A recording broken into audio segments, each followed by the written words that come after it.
You know, this is the fourth time the Senate's freshman class has gathered on the floor to talk about health reform. Already we've talked about why maintaining the status quo isn't an option. We've talked about how reform will contain cost and dispel the myths about reform. And we've talked about how reform will mean many things to many different people. What I'd like to talk about today is what reform will mean for rural New Mexicans. Our rural areas are the backbone of America. It's where we grow our food. It's where the values and traditions that make our country unique continue to thrive. It's where the potential for a clean energy future grows brighter and brighter every day. Unfortunately, our rural areas are also places where the disparities in America's healthcare system are the most startling. It shouldn't matter whether you live in a vast metropolis like New York City or a frontier town in New Mexico. All Americans, regardless of where we choose to call home, deserve access to quality, affordable health care. But the reality is that right now, where you live does have a big impact on whether you have access to quality, affordable coverage. Americans living in rural areas are more likely to be uninsured.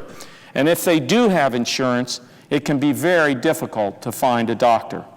As a result, rural Americans end up getting sicker, they have higher rates of chronic disease, and they're often forced to travel hundreds of miles for preventive or emergency care, if they're able to find any at all.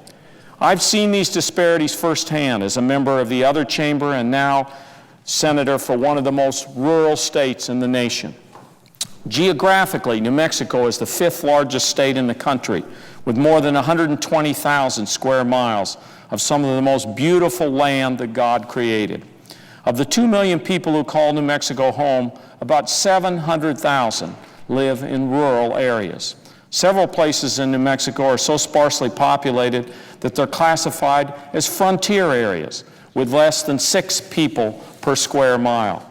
Many of New Mexico's rural residents are farmers and ranchers and may run their own businesses.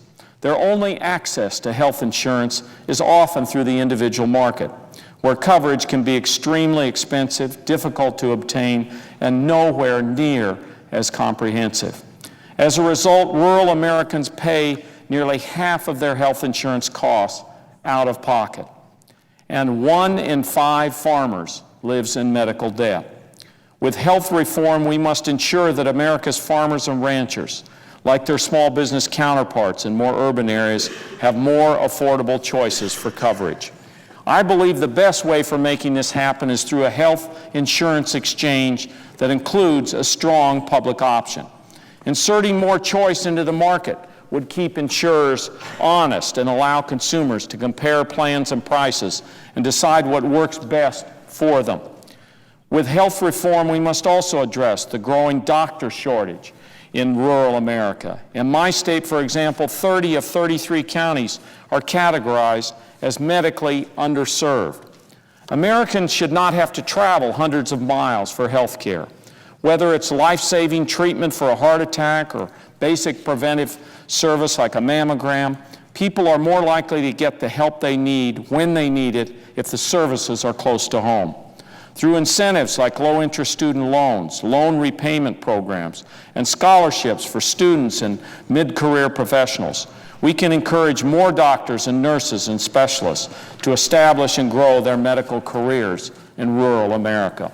Finally, with health reform, we must better support rural hospitals that serve large numbers of low-income and uninsured patients.